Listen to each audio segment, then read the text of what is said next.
Hi, this is John, and welcome to John's Long Box. I began the long, arduous task of organizing my comics. I started with the boxes of comics that I haven't read yet, and this was stuffed in there. I thought this had disappeared. Remember, I said some of my comics mysteriously disappeared, so I'm hoping I find some. This happens to be the very first Thor comic I ever bought. I didn't buy this one. My brother destroyed this one, and then I bought another copy, but as you can see, it's still beat up. I read this and read this and read this and read this. Then I went through a phase of circling my favorite comics when I was a kid. I don't know. But here we have, this is the Mighty Thor, issue 265. Copyright 1977, 35 cents. Marvel Comic Code. This cover, I love this cover. I've always loved this cover. And this is Walt Simonson, who's become one of the most famous Thor artists next to Jack Kirby for his Beta Ray Bill and the Surtur saga and the Frog of Thunder story. But here he is at the beginning of his career, and this is inked by Joe Sinnott. That's what gives this that Kirby-esque look to it. But when I see this, I could definitely see the Walt Simonson. But I don't really see the Walt Simonson in the Thor itself, but I do see it in the Destroyer. But anyway, let's get on with the comic. So, Pizzazz. I already told my Pizzazz story. I only got one Pizzazz story. Come on, it's probably one more than everybody else got. But I love this little catches you up, because this is, Stan Lee said that every comic is somebody's first comic. When lame Donald Blake strikes his wooden walking stick upon the ground, it becomes the mystic mallet Mjolnir, and Blake is transformed into the Norse god of thunder, master of the storm and lightning, heir to the throne of immortal Asgard. So here he's still saddled with the Donald Blake weakness. He loses that later. When falls the thunder god? Look at this splash page. This is the same artist that did that Battlestar Galactica comic that I showcased last week or so. But here is the Destroyer. If you saw the first Thor movie, you're familiar with the Destroyer. Later on, they give the Destroyer some backstory that it turns out Odin made the Destroyer to it's like made out of pure adamantium, and it's armor that he would wear and then he would wield the Odin sword, which was a Jack Kirby thing also, and challenge the Celestials. So let's look at the indicia. Yeah, 1977, subscription $4.50. Oh boy, look at this lovely. I love that Thor picture. So here's Loki, everybody's favorite god of mischief. He's talking about he's like, where'd the Destroyer go? The Destroyer was taken away by Galactus. Galactus, yes, they're Galactus, who fights the Fantastic Four and destroys planets. He took the Destroyer at one point to make it one of its heralds. So that means Galactus would send off the Destroyer to go and look for planets that would sustain Galactus's life.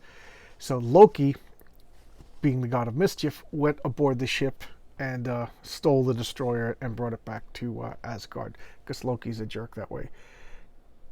Okay, the Fantastic Four 132, so that's the story of the Destroyer going off to become the Herald of Galactus. So here's Loki, bragging, ha ha ha, I messed up everything.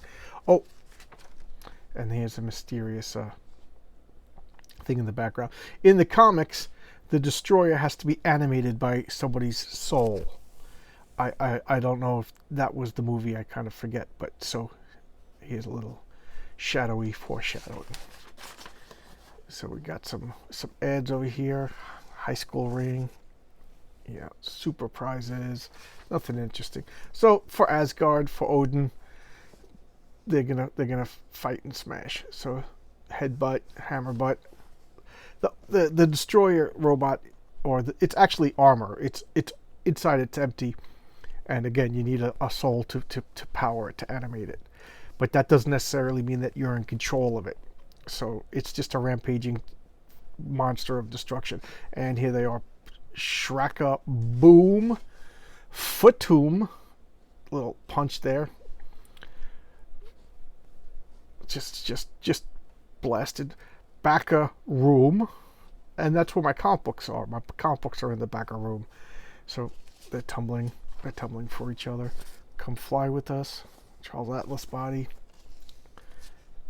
We see these ads. So here we have the Warriors 3. They were in the first and second. They were in all the Thor movies. I think they were killed by Hela in the third Thor movie. That's Volstagg.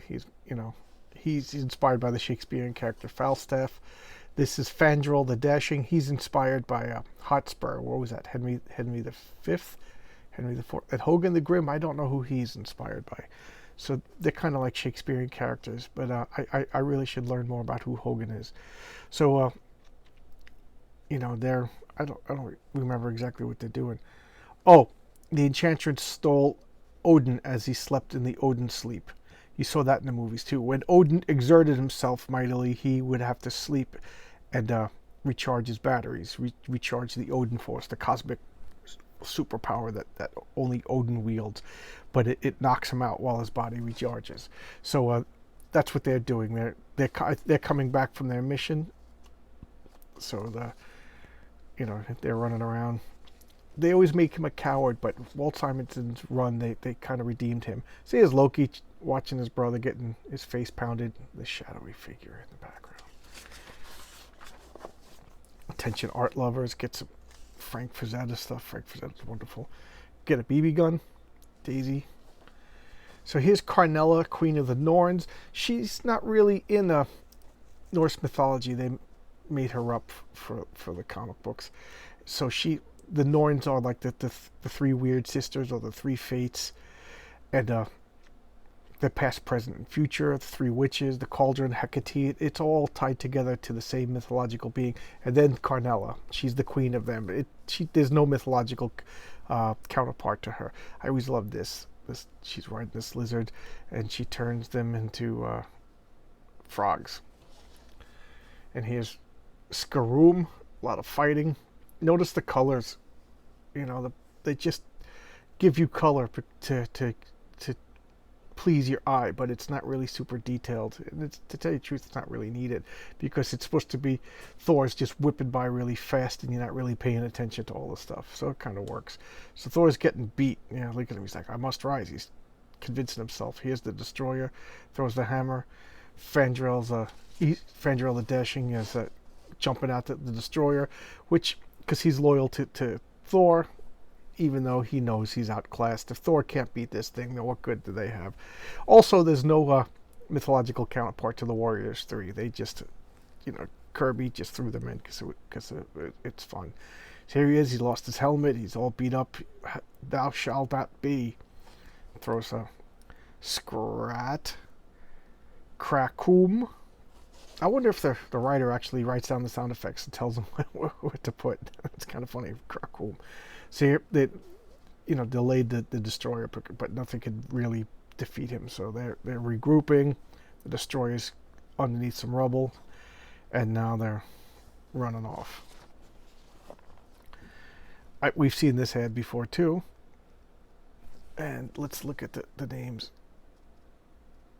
Verdi. I don't recognize any of these names. You see, there's always a woman. Don't let anybody tell you that there was no girls in comic book stores back then. Super bodybuilding course. Yep. Look at that. Fat people. You become skinny. You become He-Man. Maury Mitchell gained 85 pounds of muscle while following our revolutionary new methods. Wow, it's good for him. So, I don't know what this character is. I don't know what this story, but here come the Warriors 3. Thor's just scracooming stuff. Then he throoms it, because I cannot stress the importance that first you scracoom, then you throom.